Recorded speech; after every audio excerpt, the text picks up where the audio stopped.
Everyone creates the things they dread. Men of peace create weapons of war. Invaders create avengers. People create little people.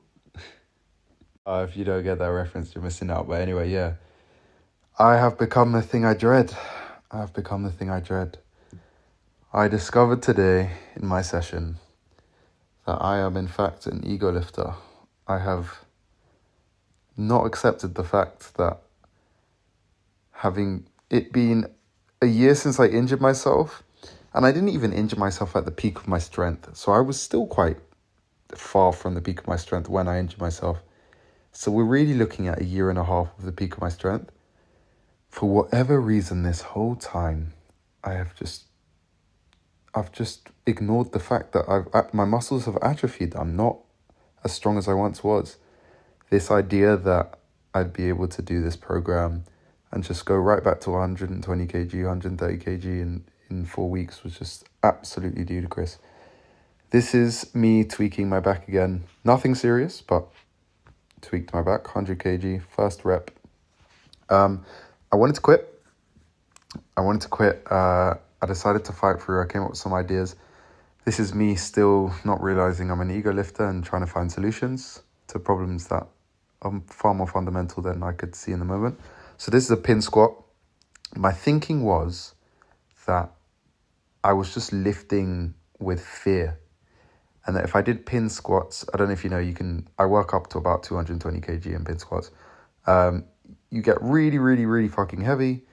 You just do a quarter squat basically, and then when you go back to your normal weight, it feels light. So I decided to do pin squats. This is 220 kilos or so, doesn't really matter. It is pretty heavy. And I decided, yeah, I'll do that, and then I'll drop to 80 kg and do a set of 5.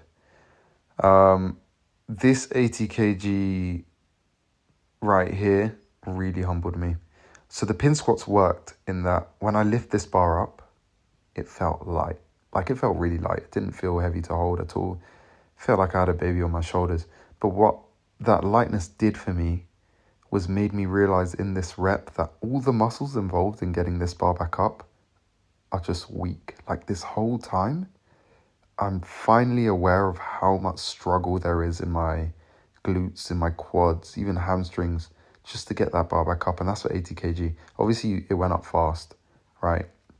I'm not saying like it's really difficult, but it's just this rep made it so clear that my muscles have atrophied. You can kind of see in my head, like, I'm like, what the hell is going on? So here's the plan moving forward. This is 60 kilos. I'm going to humble myself. I'm going to drop the ego. I'm going to start the progression from 60 kg. Yes, it's somewhat submaximal. You can see I could do 80. It was really tough. But this way, I can really focus on my form, which is needed because not every set and every rep is looking how it should be looking. And it gives my body more of a chance to adapt, to make the adaptations it needs, gain back the muscle that it used to have. It's not where it used to be. It just isn't. That's the truth. I'm quite grateful I did this because on the after the second set, immediately I realized where exactly I was going wrong in my squat. Just leaning forward too much. I know I spoke about it in my last video, but it really is as simple as that. I'm leaning a bit too much. You can see there's a slight difference in speed of the bar going up in terms of how fast my hips shove up and how fast the bar goes up when I do it. It's harder to notice with 60 kilos, but you'll see on my next set, finally it feels like everything is moving at the exact same pace. And I want to be able to keep that form right through this whole progression. Here we go. This is the set I'm most proud of. You can see I'm just making a conscious effort to keep my back a little bit straighter, and I just come back up a lot more naturally. I just rambled for 4 minutes and completely lost my train of thought. Basically, humble myself a little bit. I think I'm going to do the same for deadlift as well. I didn't deadlift this session because I was running late for work a little bit, but I'm probably going to drop to like 80 kilos and actually deadlift every session instead of deadlifting heavy and then being scared to deadlift and only doing it once. The funny thing is, I went for bench for 85, which is still slightly ego lifting, and you can see on the third rep, I nearly lost my shoulder. Look at this. I don't know if you can tell in the video, but my right shoulder was in a lot of trouble. I really thought I hurt myself there. I rested like 10 minutes, tried 50 kg, shoulder was in no pain, so I decided to go through with it. Like, it didn't seem like a problem, to be honest.